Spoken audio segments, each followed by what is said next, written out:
All right, one down. So that's the first one done. And he looks pretty good. You know, he's a happy looking little whatever plug he is or whatever. Try to get him not too much into the light there.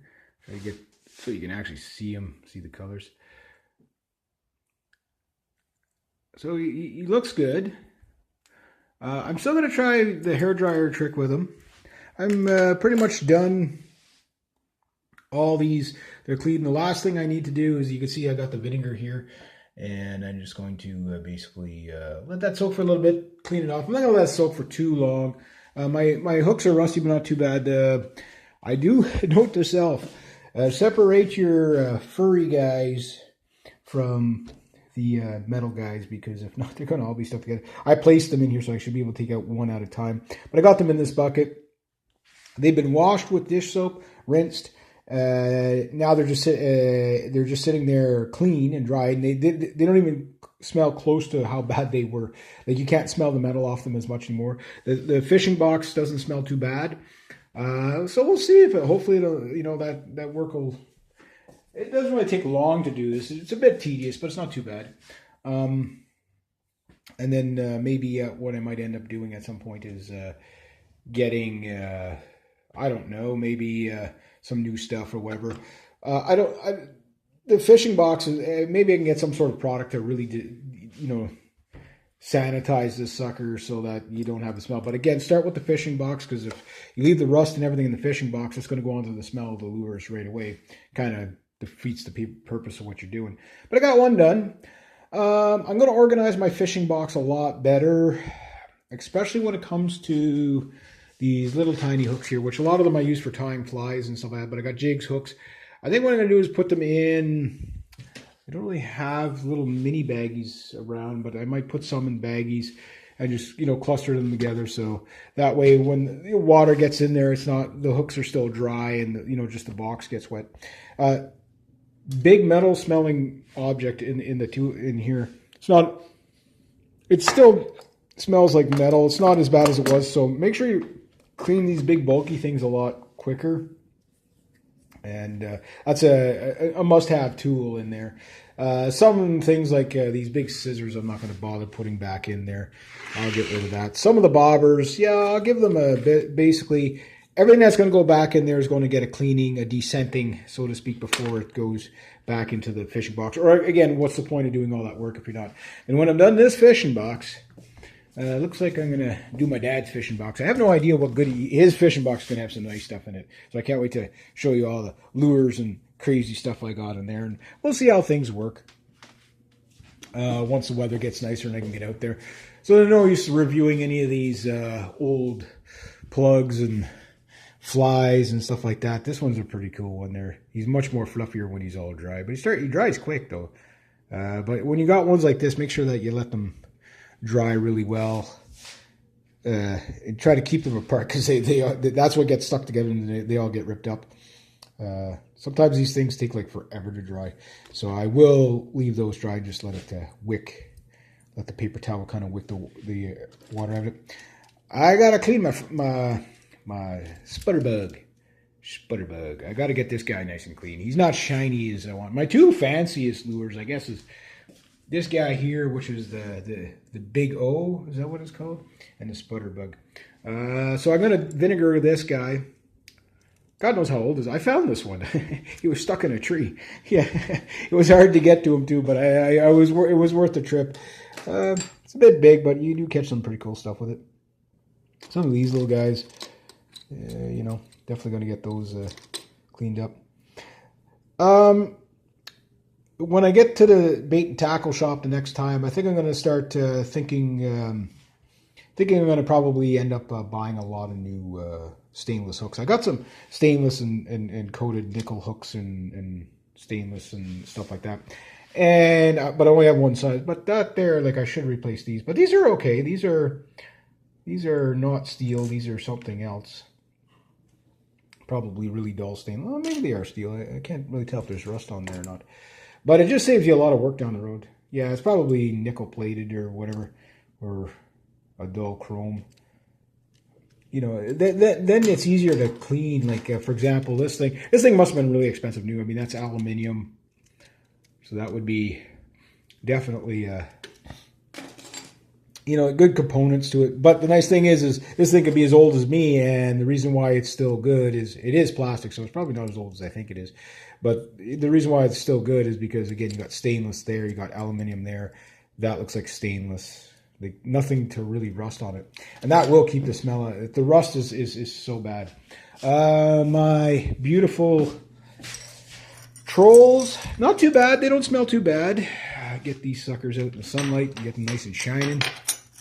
Get those springs nice and shining, nice and reflective. So you can see that here's some of the stuff I'm getting rid of. I'm getting rid of some trout lures. I already got like brand new there. These are really old, so I might as well. I don't do a lot of trout fishing. That would be probably a lifetime supply of trout fishing stuff. Nice thing though is I'm finding a whole bunch of new leaders that I didn't know I had. So, but yeah, I got two trolls here. They're both stuck together, but they're clean and they still smell a bit. So they're going to need a vinegaring just to get that last smell off, and that's what I'm doing with all this. So they've been soaped washed for like the main cleaning. That gets all the bulky stuff off. And then what they've been doing is right now that's a little bit of pretty much solid vinegar. Maybe it's like 90-1 to really use the vinegar to descent and whatever. Again, be careful with the vinegar because some of the cheaper lures, the paint might just come off them or whatever. Some of these lures I might actually get rid of, to be honest with you. It's just like, okay, I've got enough of the same thing that, okay, I'll try this one, try that one, whatever. But maybe you find a whole bunch of, like, again, almost all these lures came in this fishing box, including this plug here, for $5. That was a hell of a deal. So garage sales can really, a lot of people, the reason why they're throwing them out is because they're like, these things don't catch anymore. They stink too much. The hooks are too rusty.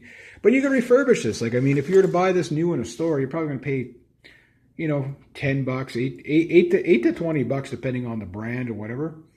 And this is the Big O. I like this guy. He's kind of funny. And I caught a few things with him, but not very much.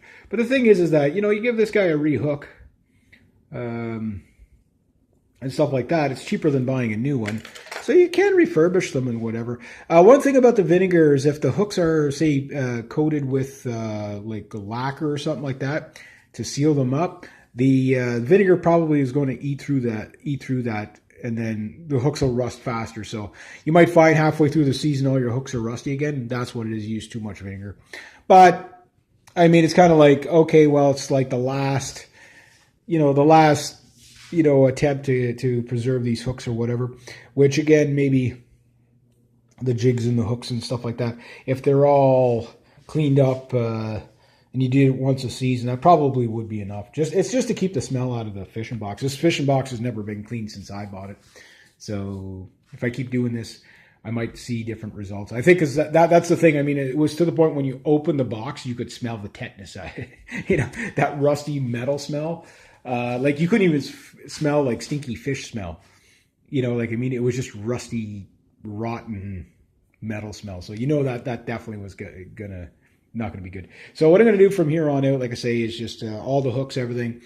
Before it goes back, it's got to be descented before it goes back the best I can.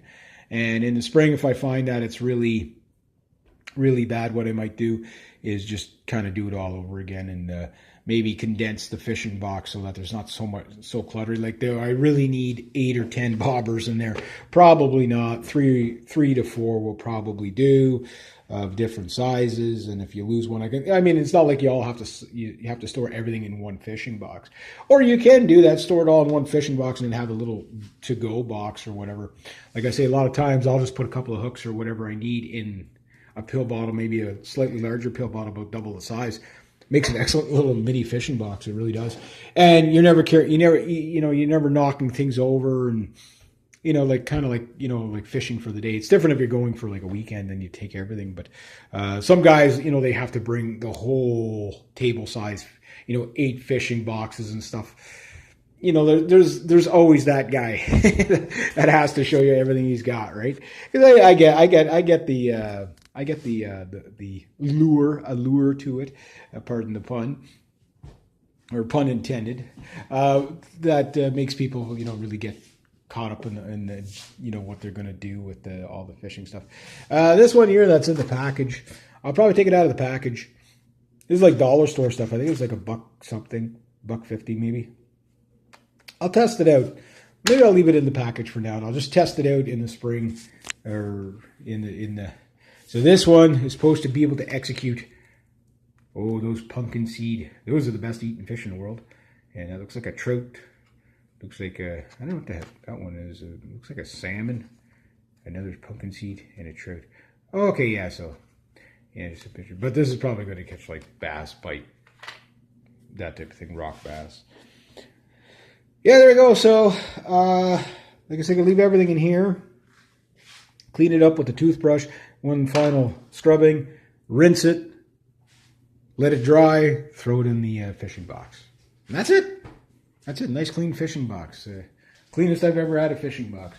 But I think that's, and anything after that, if I do have, I'll show you the hooks I'm talking about. Like that one there, I'm probably going to replace the hooks on it just because I have the mini hooks. Little 3-prongers. I got some stainless ones in there. Doesn't take long to do, might as well do it. But I might go out and just buy some new hooks and stuff like that, and just take all the old hooks, throw them in there, and when I go to sell that, I'll sell this for probably, say, $10. I'll ask 10, then I'll sell it for 5 or 7, and that fishing box has already paid for itself twice. In getting the money back, because like I already sold a whole bunch of stuff out of it. Like there was 2 bags of, like for $5, you wouldn't believe what I got for $5 at a yard sale. Even if you just got the box, I mean, I think these things are like $20 new or $10 new. I don't know. Maybe they're $25 new. I don't know. These I've had since I was a kid. Very valuable for, especially if you're going to go catfishing or barbot or something like that. You're going to need, or even if you just got a fish that really swallowed the hook, it's the best thing you can get. Pliers is good, but this is really meant for removing hooks. Yeah, so I know there might be some in here I'm probably just going to say, you know what, I'll just get rid of them. Again, I never really had any luck with this thing, but I might keep it. I just like the look of it, whatever. That's some of it too. So yeah, I'll go through it and see what I'm going to keep, what I'm going to get rid of. Whatever I get rid of, I'll throw in there and, clean up the fishing box a bit too. That'll be always good. And then, like I say, before anything goes back into the fishing box, it's got to have like no scent to it, or the minimum amount of scent possible, just so it's a clean, again, to do all that work and then throw, okay, I cleaned all my lures, but now I'm going to throw all the rest of the rusty, even if you throw the rusty hooks over here, problem is that smell's still going to get over to here, you know what I mean? Or it doesn't matter, you know what I mean? It's all in the same box. It's just going to fester. So anyway, there we go. That's how I did it, and that's how I'm doing it.